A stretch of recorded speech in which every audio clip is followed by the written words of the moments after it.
परब्रह्म तस्मै श्री गुरुवे नमः।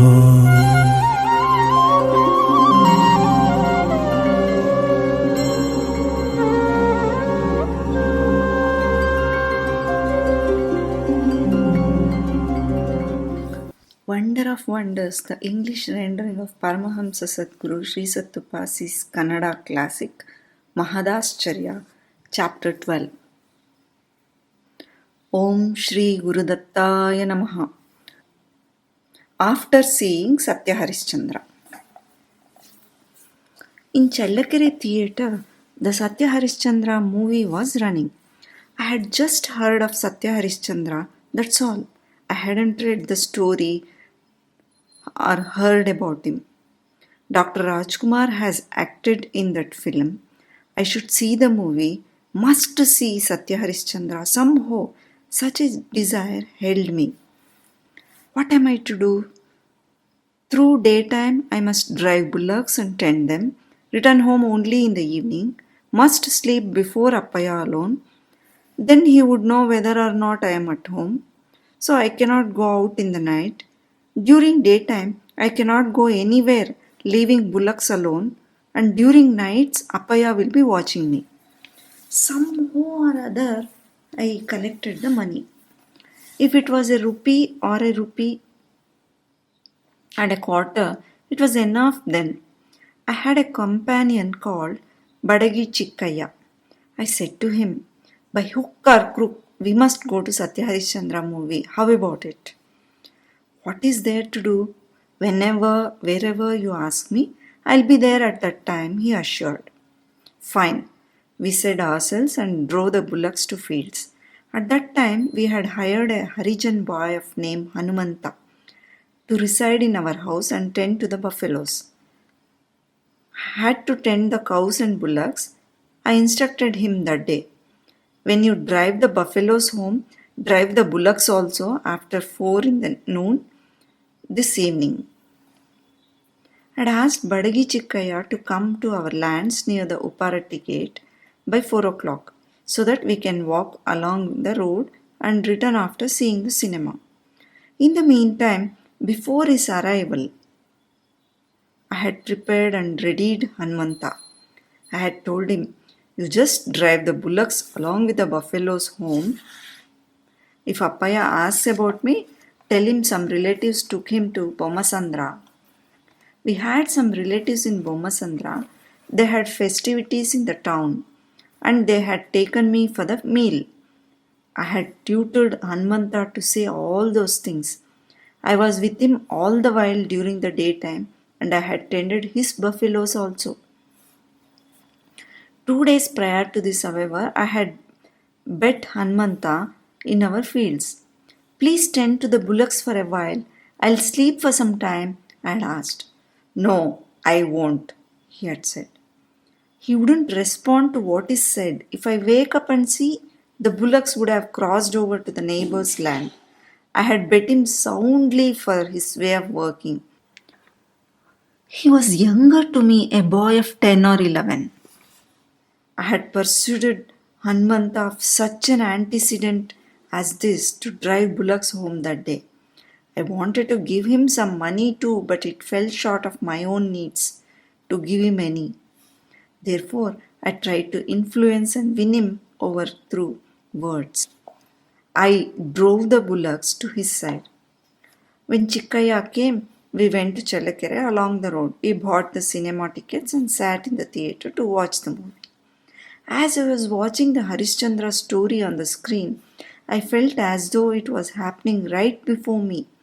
I saw it without being disturbed by any other thought. Once or twice, the thought that Hanumanta had driven home the bullocks or not intruded. The show was over. Both of us came back walking via Nagrangere Angala. By the time we returned, it was already 10:30 in the night. As we approached the house, I felt something disastrous is awaiting. As I entered the house with such forebodings, Hanumanta has come home with the buffaloes, leaving behind the cows and the bullocks. The bullocks haven't come even when it is eating time. Where are the bullocks? When he is asked, he has replied, that person drove all the bullocks and went to a movie. He had of course said the truth as it is, so that I may get Pooja be taken to task. I had bet 2 days back that anger he has nursed, he wanted that I should be beaten. All this is divine play. He has left behind the cows after having agreed to my proposal. They have strayed into Dalali Chittaya's lands. Driving the bullocks, he has come before the town and has started a verbal tirade. Whose are these bullocks? They have destroyed our crops and fields. Why are you having cattle, Siddhana? Where are you? Should I be in the village or do you want me to go? He has said all this right before Appaya himself. Appaya is thinking, he comes now in this path. In this road alone he comes. He is sitting awaiting without lying down. I came slowly. I was lying down on the katte at a particular space. I went there to lie down noiselessly. I climbed that katte deftly, thinking that I would give them the impression that I have lied down near the straw, to be ready to go and graze the bullocks any moment. Appaya, who was sitting waiting, catching hold of the load of rogis sticks, began kicking me just when I was about to lie down, giving up my body to that stony surface. I had myself brought and kept before the house that morning 2 loads of well-grown green sticks. I had not at all seen Appaya being there.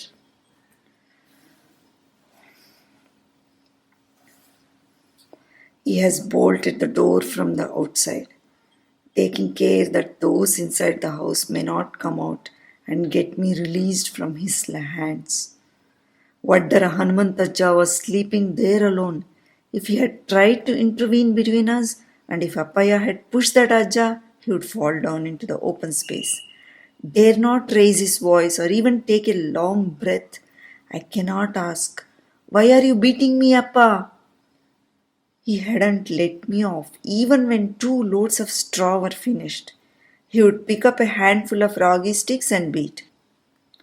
During continuous and relentless rapa beating, if one ragi stick is broken into pieces, he would take another handful of ragi sticks and continue beating me. After a while, he himself got tired, beating and beating, got exhausted. Breathing loud and fast, he was wobbling forward and back, having lost control over himself. Though his beating was such, nothing, not a bit did it hurt me. On the other hand, I got scared. Oh, Bhagavanta, he may fall down tired. Please save him. Such was the extent of his exertion. Amma and everyone within the house began shouting, banging the door, open the door, or hearing the sounds coming from Appaya, who was roaring, shouting, abusing, fretting, and fuming. After such effort, Hanumantajja went and opened the door. Appaya sat down after slowly leaning against the stone pole. He was sitting tired, all his power and energy had fully drained out. His voice is dried up. Those that were in the house came out and dragged me in. I had gone after eating a mudde at 8 o'clock in the morning, no mudde at all during the day, tending cattle, seeing cinema, now at 10 getting kicked, that much and fashion. I am hungry and agonized. What grave offense did I commit? I am asking myself incessantly. If Father had asked and said, this is so, the matter would have been known. Driving bullocks to other fields, you have gone to cinema? What have you done? You have disparaged our honor and prestige before the village. You, driving the bullocks for tending, have left them at large without driving them home, have gone to cinema. Don't you have any fear of custom or tradition? In this train, sitting where he is, He is muttering onto himself. It's only then I came to know that Hanmanta hasn't said as I had tutored. He has backbitten. Amma, who had taken me in, saw my condition. The shirt is torn all over. Wherever you see, there are bruised red marks on the body. That's how Appaya has bet me. Amma, unable to bear and accept, cries out, "Go out and die! Be dead, I say! Why are you here? Go get lost somewhere and live! I cannot see you in this state." She was uttering these words, crying. Amma, be calm and hold yourself. What can be done? I said. She served me brinjal gojju and mudde. I sat shivering behind the door, crying sorrow in sorrow, having received such beatings and suffering the sorrow and grief. What did I do such a thing as to deserve the punishment? I went to Satya Harishchandra cinema. I, who had never gone before to any cinema, went because it was such a Mahatma. I had heard people talking about the part played by Rajkumar as Harishchandra, so I had gone. Does it deserve such an accusation? This is God's will. The life I have led is such. Hanumanta has done this, although I talk to him as one does to a parrot.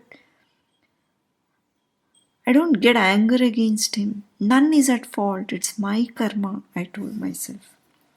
Amma is gently persuading me to eat.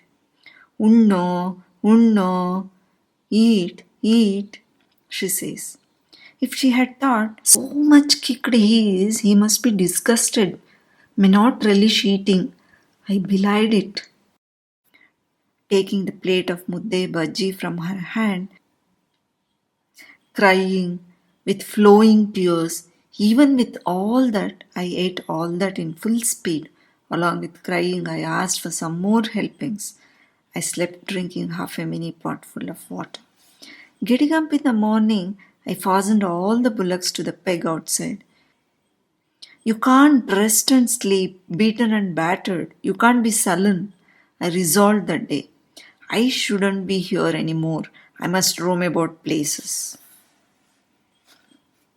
This isn't a solitary instance. All along, it is the same instances. Getting kicked often and often, not an iota of kindness or compassion, no love. Whatever you do, you get kicked. What does that mean? If you beat me this much, why should I be here? This got stuck in my mind. I must go somewhere and remain remembering God all the while. I must roam about places. I was not the one who went beyond Chellakere at all. Until then, not the one who had seen any other town. No contact with any. Not the one who had seen Chitradurga, Hiriyur towns. Where do I go? If I go, I must go to Chellakere. If I go, there everyone will come to know. How to do? This was how I was thinking. I had a Dodappa, father's eldest brother. He said, "Today, don't work for your life. Don't drive out the bullocks for tending. I will drive them and tend them. You go to Jaglurajjaya's Gudi, temple that is beyond Chalakere, and get the Tirtha fast after breaking the coconut, offering the coconut." Saying so, he gave me a rupee and a half, besides a bag containing a coconut, a few plantains, and a bottle to bring the Tirtha, holy water. His thinking was, if this fellow goes to Ajjaya's Gudi, he feels happy and gets relaxed. He's kicked about. If he goes there, he will get satisfaction. That was what was in Doddapa's mind. Saying yes, I started with the bag in my hand. I must go walking beyond Chalakere. Jagalur Ajjaya's Gudi is as far away from Chalakere as the latter is from our place.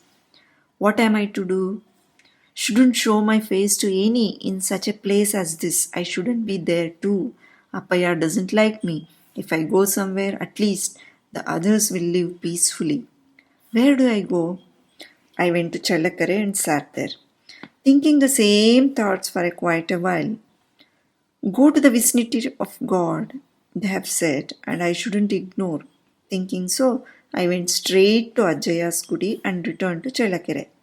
After breaking the coconut and filling the bottle with the tirtha, thinking that if I go home, some other disturbance may arise, I went to Angadi Rudranna, the shopkeeper who was selling Prajavani, the Kannada daily.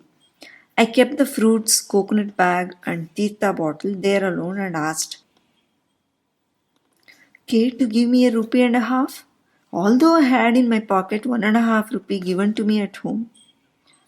Take it, I say, he said and gave me money. Keeping fruits, coconut bag, and tirtha bottle there alone, I said, when you go to the village, take this with you. I have some work and I will come. He was using the bicycle then. Take it, don't forget, I said, and I kept the bag. Whither going? Going where? I know not.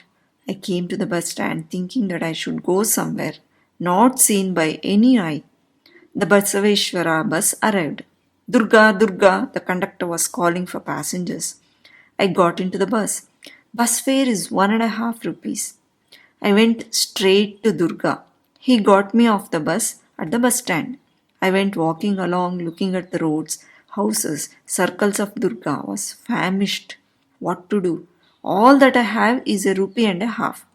If I spent it, do not know what situations confront. I had kept it without spending it, got tired, walking round and round. Sun had set. I sat on a raised structure before a shop on the Hodalkere road. I was past 8:30 and nearing 9. That day was a Monday, a sandy day in Durga. I was sitting just watching people moving about. At that time, the shop owner switched off the light, drawing shutters down, and looking at me said, Hey, why is sitting here for such a long time at this hour? Nothing in particular, just sitting. We'll sleep here alone, I said. If you sleep around here, the police will catch you. Go elsewhere and lie down, the shop owner warned. I said to myself, where do I go? The shop assistant said, nearby is Nilakanteshwara Gudi temple. Go there and lie down.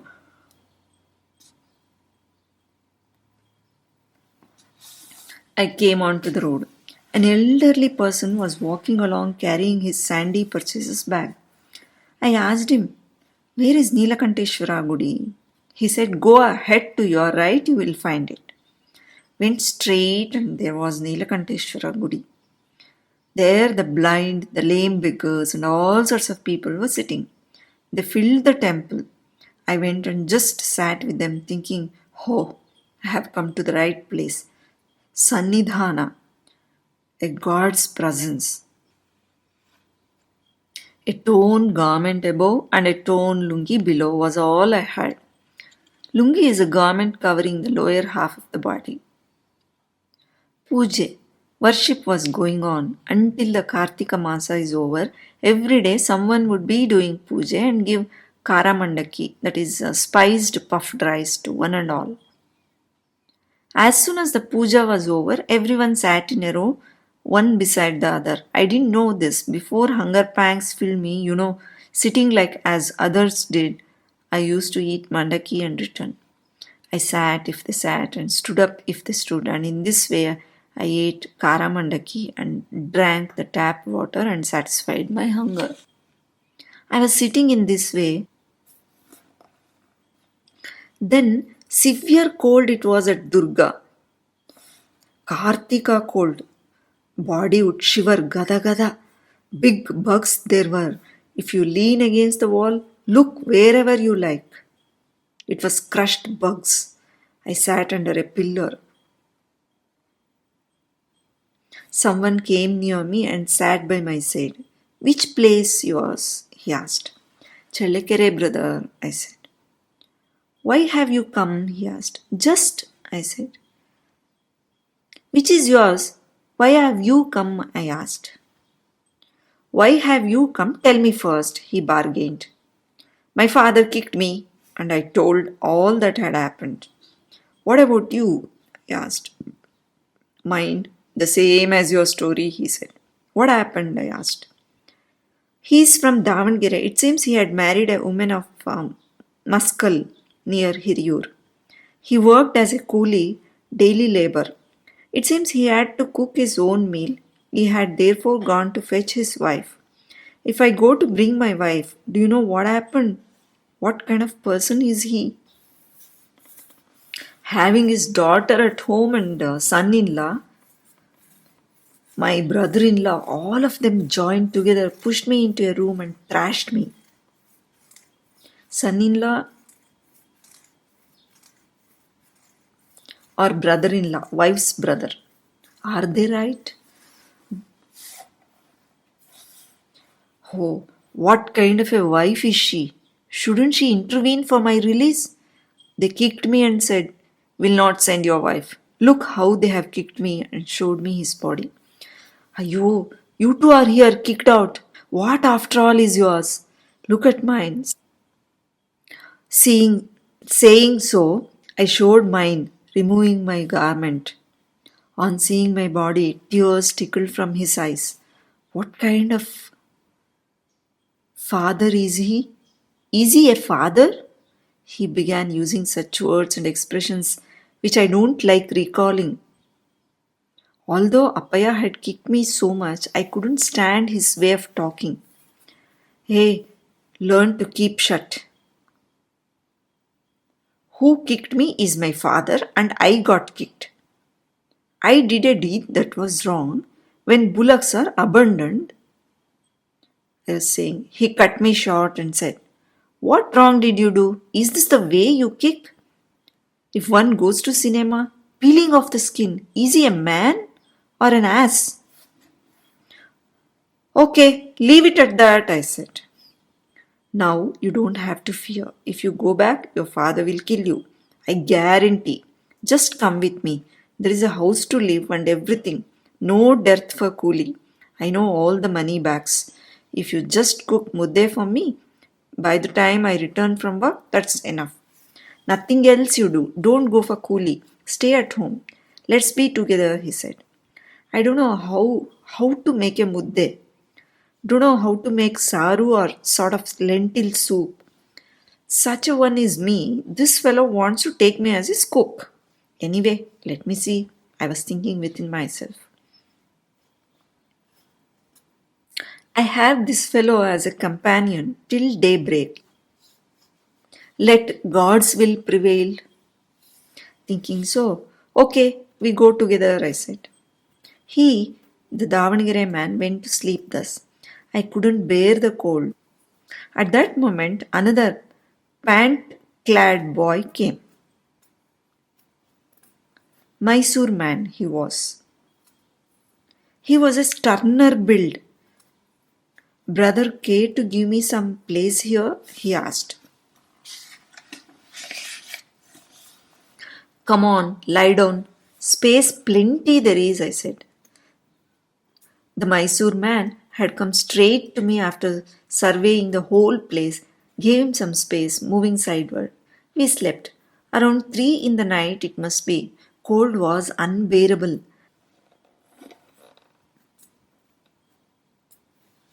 I lit the collected trash, piece of paper, straw and other refuse, and I lighted them. And before that flame, I sat warming myself. The skin has shrunk tight by kick hits and hot with fever.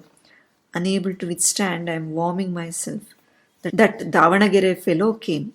Tell me, what had he eaten? How has he beaten? He began continuing. It has happened. Why we don't know. Leave it. What do abusers do? I said. It isn't that. People kick. I have seen many. But do they kick in such manner? He, the Davangere man, was repeating himself.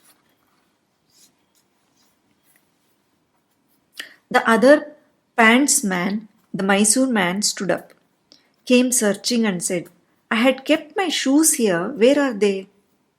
We don't know, brother. Sitting here just fire heating ourselves, warming ourselves. Leave it at that, I say. Whom do you ask here? Said the Davangere man. He was a little strong built. Leave it, mister, said the Mysore man. All the three of us sat warming ourselves. The day dawned. Time took birth. The Mysore man was sitting quiet. The Davangere was saying, "We will go by the morning express bus. If muddes you do, that's enough." He continued saying. I too was saying, "Okay. If I go to Davangere from Durga, then I can go far, very far as well." That was my thinking. The Mysore man was, it seems, hearing whatever I was saying to myself. Do we go there to the Honda, a small pond within the precincts of the Gopal Swami temple inside the fort, and wash our hands and legs? The Davangere man asked. When I said, "All right," and started, the Mysore man said, "I will also come," and joined us. I haven't seen Durga, he was saying when he joined us. What news from your side? I asked Mysore man. No difference between yours and mine. He, Mysore man, said. What's the matter? I asked. Ours is Nelamangala. We are two brothers. We are from the Archaka family, that is temple priests. I am a Grama Panchayati secretary, that is village administration secretary. My elder brother searched a bride for me. The Mysore side girl was married to me.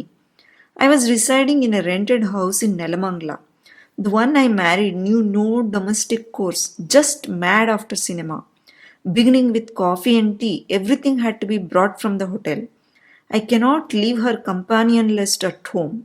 Thus he went on, unwinding his story. If I take her to the place where I work, everything will be all right. I thought, and we changed our residence to a new place.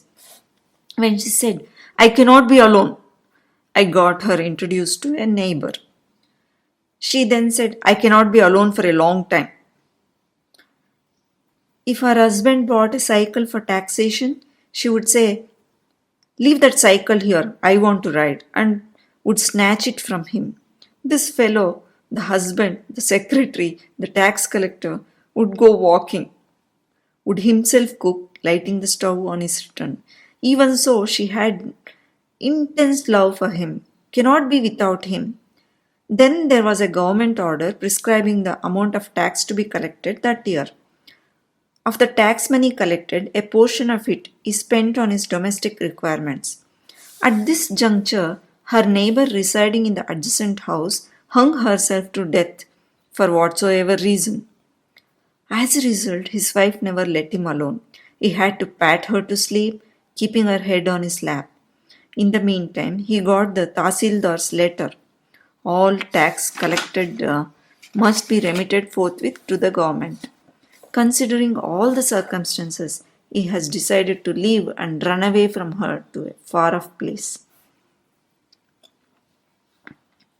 He said, Truly she is a very good person, but her tantrums were too much for me.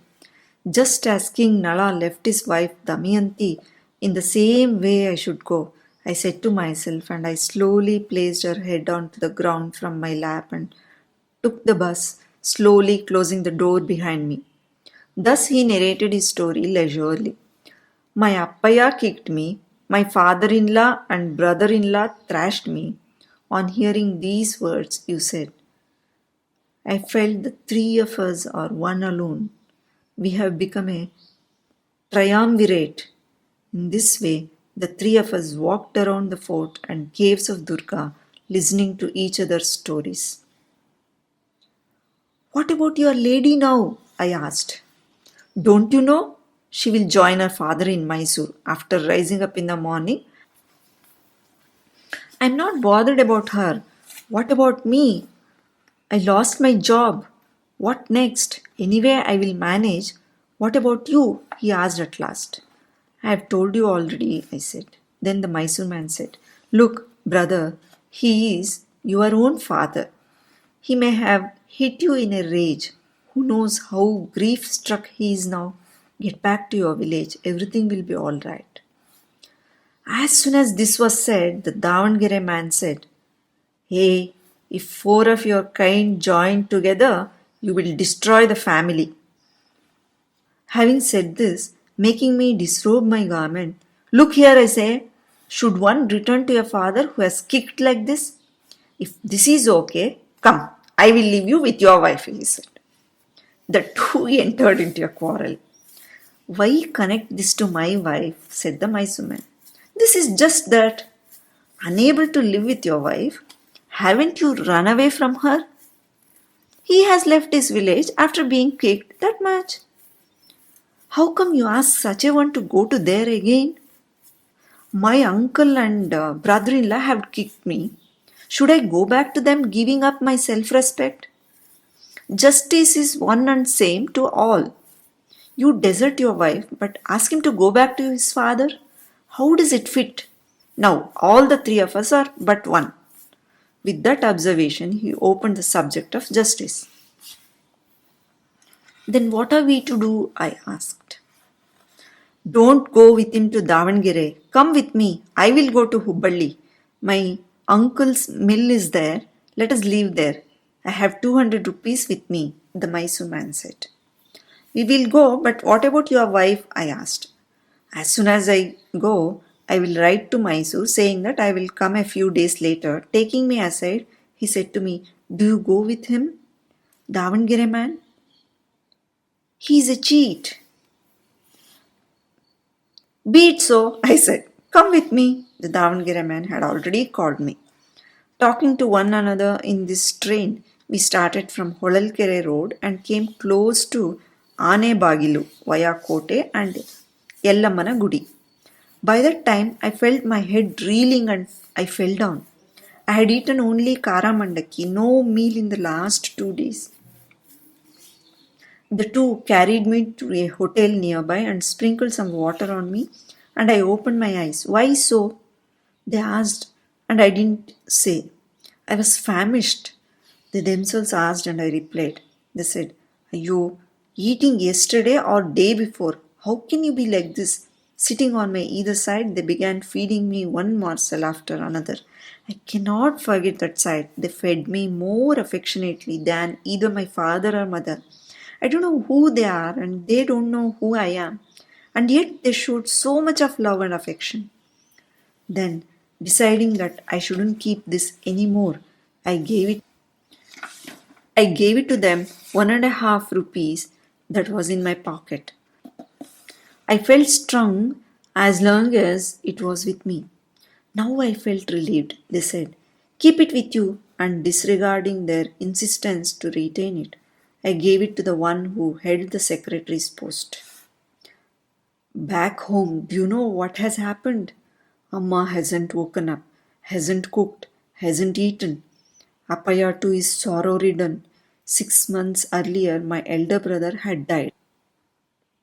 He died, and why did you drive away this one too, after thrashing? Our people in the village are asking my father. They have sent word for my search to places of all our relatives and kinsmen. They have come to know Mallana is not anywhere. I had a companion called Shesha. My amma, sister, and others have warned. Sesha, come here. He hasn't gone anywhere without you knowing it. Go and bring him back. You know everything, and have sent him on my search. I was telling the Shesha often of my desire to see Durga. He has caught a bus to Durga and has come. Where do we go now? Davangere or Hubballi? They, the other two, Davangere and Mysore men, have asked me, and I tell the Mysore man, I come with you to Hubballi. The Davangere man asks, You had said I will come with you to Davangere? I replied, Hubballi and or Davangere are all the same to me. As I say this, I will also come to Hubballi. I can make a living wherever it may be, says the Davangere man. Agreeing, then it is well settled now. All of us went to bus stand. The bus from Challakere to Davangere arrived. I held the handle of the entrance bar, waiting for all passengers to alight. These two were behind me. Shesha has come by the same bus. He has seen me from the bus itself. As he got off the bus, he catches hold of my hair and drags me away a distance. These two follow me fast behind me. The two went after him and said, "What is this? You catch hold of his hair and drag him away?" That Davangere fellow is a strong one. Sheshaya is bemused. This fellow has friended Durga. Who are these? Shesha asks. You ask who? First take your hands off. The two warned Shesha. He is from our place, our townsman, I said. Fine, but he should say so. Talk as a friend. Should he catch hold like this? The Davangere man asked. At home, Amma hasn't risen up. Appa and all others are worried. Finding you now is like finding God, said Shesha. Ayyo, what do you say? Do you want to be sent back? If they want, send those that want him, they said. If he is willing to go back, take him with you. The two said, overcome by their love and affection, I said, won't go back home. Want no father, no mother. Fine, said Shesha, and taking me aside, he said, if so, I have a word or two tell you, and took me away in some lane so that I may miss their company. Going hither and thither, he caught hold of me before the police stations and said, do you return home or not? No, if you say, I will accuse you saying, has stolen things from somebody and will put you in jail.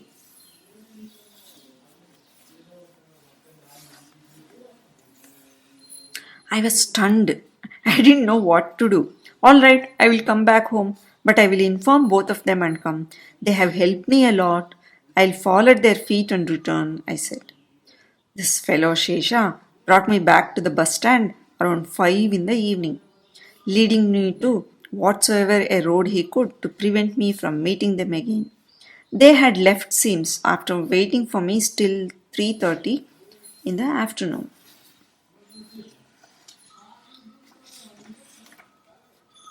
We came to Chalakere riding on the Sri Shaila bus. Shesha stayed behind there alone. Asking Dodiri Tammapa's son Chandrana to escort me, he instructed, take this fellow home, don't let him go away. Fine, come with me, said Chandrana. Came home with Chandrana. It's the darkness of the evening. Appaya was sitting on the platform in front of the house. I was afraid he may kick me again. I followed behind Chandrana.